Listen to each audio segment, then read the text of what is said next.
What is up, everybody? This is Tiko, also known as Richard, and we've been playing a bit of Elden Ring. Really having fun, especially with the leveling up and farming the levels here. You can see it quite gets quite expensive. I'm on level 130 here, and we need about 110,000 runes per level. And I'll go show you guys. I tested it. We do about 350,000 runes every 5 minutes from the timer that I checked. Now this is an intellect build, so I can show you guys what we have right here. A few items, just to make your life a lot easier. Specifically, you'll need the golden scarab that you can just Google to find. And then we're running specifically the fire scorpion charm. That's for the ashes of war. So we can actually, get some juicy damage out like this. Some nice spells and abilities that we use with this specific build. But on the character itself, that's your main item. We also do need to kill Radon so you can get access to this area. But once you've killed Radon, it's pretty much straightforward from there. And if you guys don't have Radon killed, level 100 with a sorcerer build, even just with your standard meteorite build will be perfect. I'll actually go there to show you guys how to quickly and easily beat him. So with Radon, as soon as you spawn, the main thing is, he's gonna be casting these heavy arrows at you, right? So he's basically standing on top here and shooting at you. And I think if I'm correct, yeah, you start off kind of in this area this way, right? Now, when you start behind these little obstacles, they actually will help if that is the area there on top where we actually came from. When you go solo without players, you'll be able to mount. If you have multiplayers and stuff, you won't be able to mount up. But let's say, for argument's sake, this is where I'm starting. You'll see those little names around the back here, and they are golden.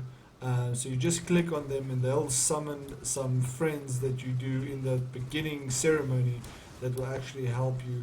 So after this first and second shot, you just summon them. Then you move up here to the left like this. You use this or the second pillar here while he's casting the arrows to rain from above.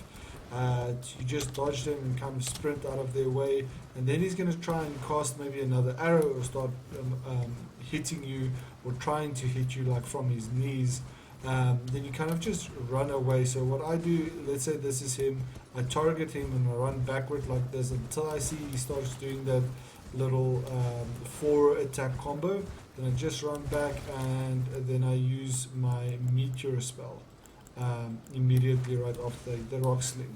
And I use the rock sling, I just sprint back, use the rock sling, and then you wait for the other enemies to take aggro.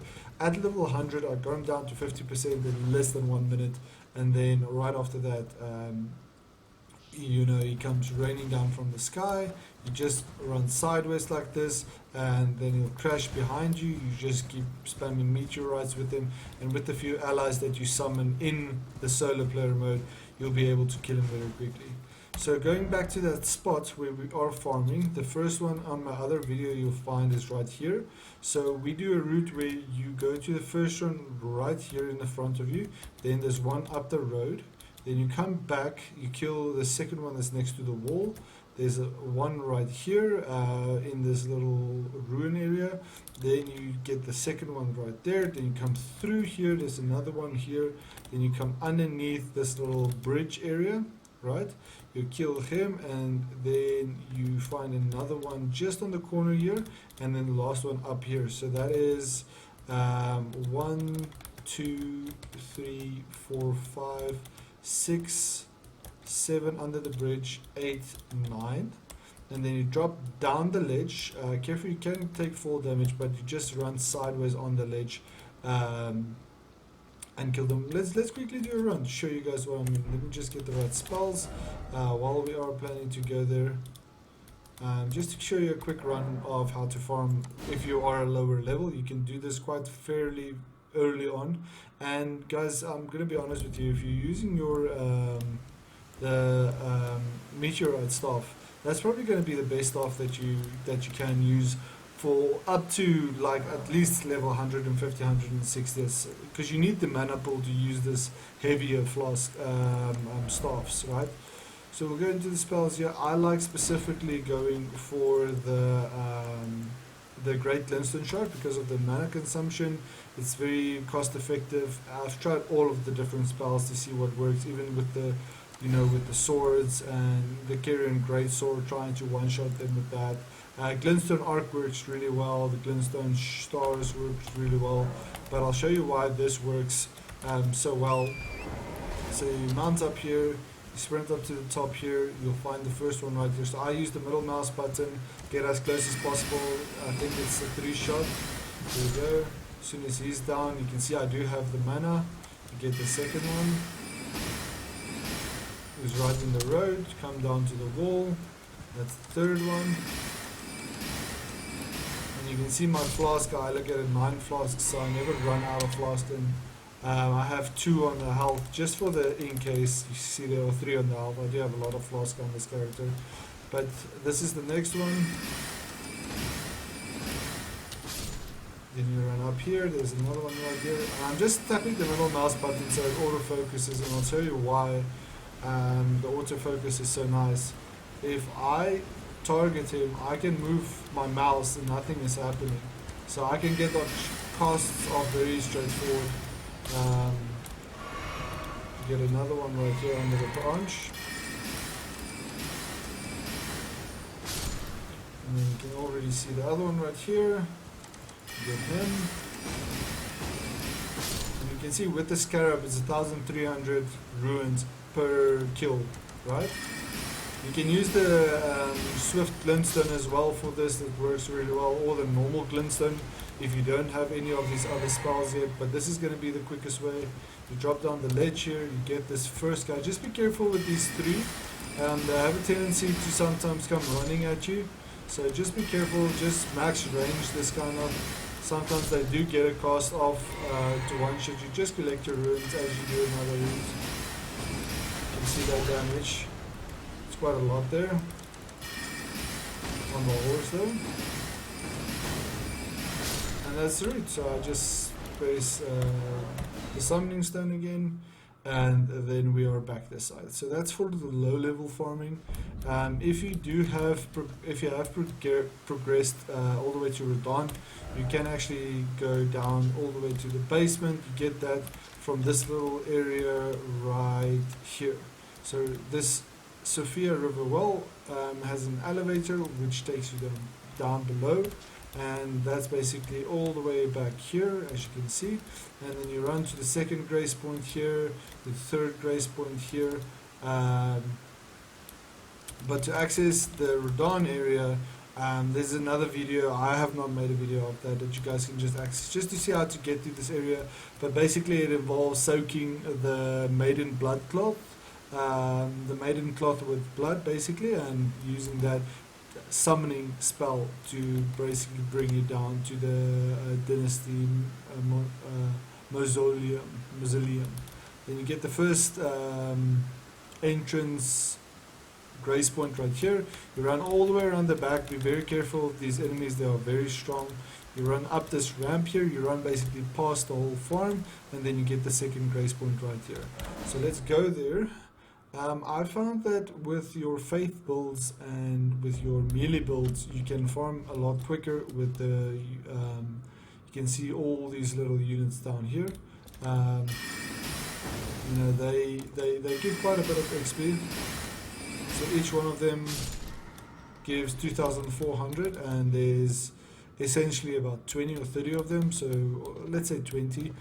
So that's a good 40,000 runes, but you know, 40,000 runes, that's gonna, and those red ones, they have this attack where they roll at you with spikes, and you can see my health is quite a lot, and they are still able to, you know, kind of one-shot you even with the block shield, because they go over your head and then they basically hit you from behind.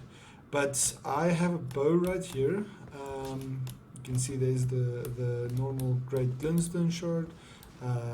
We have the bow called a horn bow that you also find Let's go to the map. When you get to this second grace point right here, okay, you run up to the side of the stairs right here. You just drop down and you go underneath the stair, right at the back of the stairs. There's the horn bow. You can get that right there. But that's from the Sophia River bank underground grace point. You can get there very quickly and get yourself a bow. Whatever bow you have, any of the shops that you can find, the Santa Claus shops, you find a bow and then you can just buy as much as possible of these standard bow archers or bone arrows, but specifically go for the arrows. The great arrows have a longer charge time to get off. It's a bit more difficult. You can probably use the spell. I haven't tried yet. We can actually test that while we are here. Let's see. See, it doesn't reach, right? But if you have the bow, you just aim, get a little proc off. I usually aim right between these trees, just wait for him, get the little proc. As soon as you see the health, I just collect these two herbs at the back. You wait for the screeching sound. As soon as you hear the second screeching sound, basically meaning he's falling, you just click this grace point again and then you reset again. So there, if he's behind the second tree here, you just wait for him to come back and then touch him, run all the way back. If you don't run back, he stands there looking at you. Sometimes that happens, but you hear the screeching and you go back to the grace point. That's already 40,000 runes, or basically 13,000, so about 26,000. But it's a lot quicker than these guys. I mean, you can farm them if you want to, and you get bored of this. Just tag him, run back. I pick up this little Duke's herbs there, and you hear him fall, and you go into the grace point. So I've managed to do about 350,000 per 5 minutes. So you can really amp up your rune farming here. If you have a faith build, I would suggest going for these guys because you have nice AoE abilities, especially like the dragon breath and so on. But if you have a bow and you manage to get here really soon, that's a really quick way to farm. And yeah, what we'll be doing, if you are a mage, just on the character status, we want to get to about 150, so you can actually progress into these more difficult zones. And when you are in this more difficult zone specifically, you want to look at these two bosses here, basically giving you an idea here at the Bestinal Sanctum. Once you are able to kill them comfortably with your abilities as a caster, you'll be more than comfortable enough to progress into these higher level zones right here. Because they are difficult. You can cheese the dragon by standing here on this little ledge right above here, and using that same gravity spell and just casting it down. Very easy to kill the dragon right there. You have that extra black knight that stands on this bridge. You just run up this poison there and you'll kill him. And then I think the other easy one is right here. There we go. At Fort Fareth, there's a dragon right here, a very large dragon right here. So you come all the way down to the side here, you run up to the grace point, and then basically right next to him there's a big tail of the dragon. You can just use a bleed weapon and just spam slash it. You get 75,000 runes right off the bat doing that. Don't worry too much about all the other points and farming and everything you can do. Here at the bottom you see this little road curves. There is a ball that spawns that rolls off the mountain that you can use if you don't want to fight yet. If you don't want to fight, I would suggest come down to this ball, farm your first 20 or 30 levels there, go get the staff, the meteorite staff from these runes right here, the Street of Sage runes. It's like right on the corner here. So basically as soon as you use this grace point right here, you just run to the side, and it's very straightforward to get to the ruins and get it right at the back of the ruins. And then inside the ruins, as you go down the cave, you'll find the spell that you need. That's probably going to carry you your first 150 odd levels. So this is what we're doing right now, you know, just farming this bird and getting some XP and making sure that we can progress further into the game. But yeah, if you guys are liking the inventory or the content, we are playing this and Age of Empires and a few other games we want to add to the channel. But yeah, if you are progressing and you want stats, don't worry too much about the armor. It's more aesthetic than it is helping you. But with a mage build, the one thing you want to focus on is the different hats. You can see the twin sage glintstone crown does give you extra intelligence, and the queen's crescent crown actually gives you higher HP. So you can see how my HP drops by about 100 and my stamina drops if I take the crescent crown off. So you can get that extra twin sage glintstone crown intelligence and a bit of poise, but yeah, you can get that very easily as well. But that makes the biggest difference, you know, on the helm. Your helm and your chest, or your armor makes the difference. You can add stats from that. Your gloves and your boots you can't really. Then I suggest getting the gold scarab. The Radagon's scar seal is also really nice because it does take up, you can see here on the status side, it takes up everything, so you can get all of these runes, specifically the crimson amber medallion. It's nice to get that higher HP early on. That's really nice. And the graven school talisman, that's nice to get that stronger 20-25 odd % extra from your abilities. And then lastly, you can also do the cerulean seed talisman, which boosts your FP restoration from flasks. So your flasks do more restoration, but if you have a lot of tears, you don't really need that. And then lastly is you know, the scarab, which gives you about a 20-25 odd % boost to your ruins that you are collecting. So once you have that and you have this farming spot, just farm up your experience that you need. You can do that within an hour and be like 150, 100. You need about 100, and if you check at the leveling up,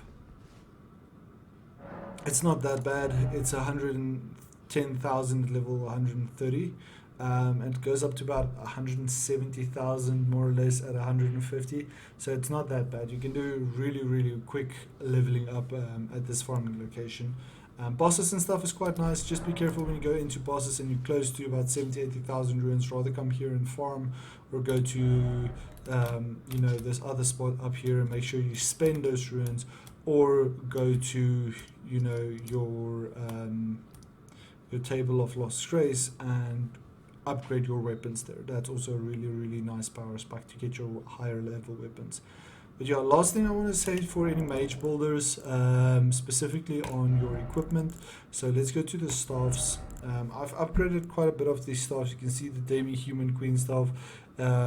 It's at level plus 12. It uses standard glintstone shards, or the stones. What do you call them? Sorry, I forgot now. Item. There we go. Smithing stones. It uses this normal smithing stones to upgrade, and you get the somber smithing stones. The somber smithing stones are your more late game type of weapons. But when you are here and you have specific staffs, the Azure glintstone staff shortens your casting, but it uses more mana. Then the Lucette glintstone staff does more damage. But it also uses more, or enhances power of all sorceries, but consumes additional FP. And then you have the Carrion glintstone staff, which gives a sorcerer that they might enact the role of a knight, enhances Carrion sword sorceries. So when you have a Carrion sword abilities, which is essentially you know, these big sword abilities. I'll show you what they look like if you haven't seen them yet. That would be like this. And let's get the smaller sword. There we go. There we go. So these type of attacks will get enhanced with your with the specific stuff. It will do a little bit less, maybe about 15 or 20% less, but you can upgrade the stuff as well. But it depends on your build style. But personally, you know, I like running with the rock sling and with the great linstone shard and also the swift shard, especially when you go into dungeons. We are trying to get to the cheese of the full moon and a few of the other spells to do a lot more AoE damage and one-shot capabilities, but I'm not there yet. But yeah, I hope this video helps you guys just to give you a broad understanding of what to look out for with your mage builds. You can also see on the item crafting we have quite a lot of crafting abilities right here, and that's just as you play the game you'll find crafting items in the game. You can see specifically like this one, the pickled turtleneck gives you the temporary boost stamina recovery. That's a really nice one. You can actually craft a gold pickled foul foot, which allows you to increase the amount of XP you gain. So if you use that in conjunction with your let's use the one that I actually have.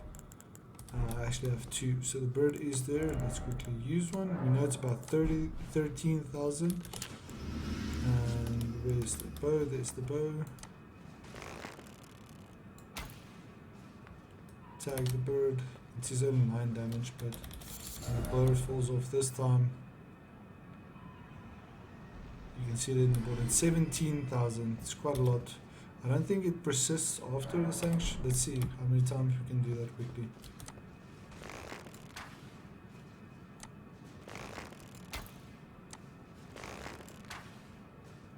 Tag him, run back. Because it's 17,000 instead of 13,000.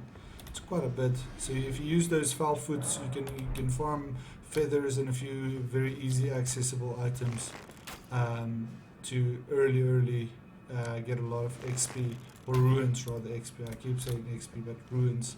That will make your life a lot easier, especially when you're farming this early.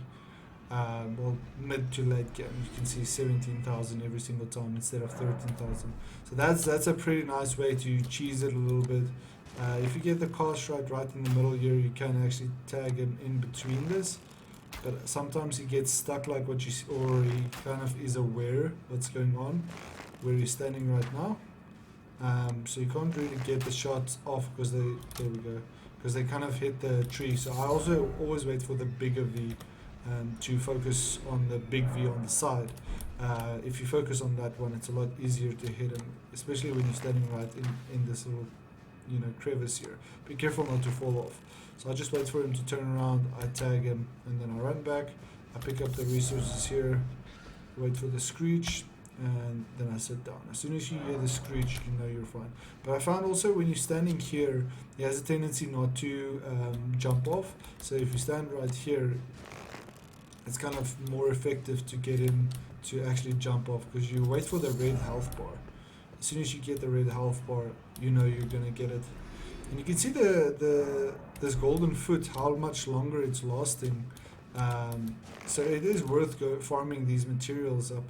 You see how I'm aiming right there, just waiting for it, hit him, and come back, pick up the resources, and then sit down. That's more than enough time. Otherwise, if you sit down too quickly, you don't really get the ruins. So we just wait for him, try and get a sneaky quick shot off there, then get it, wait for it to turn, and run back. Yeah, so that's, I hope that helps you guys to show you exactly what you need. If you liked the video, please do leave a like and subscribe, and we'll make more content on this. We also play a lot of Age of Empires and so on, but if you guys enjoy this, thank you very much for watching, and hope to see you guys soon. Bye bye.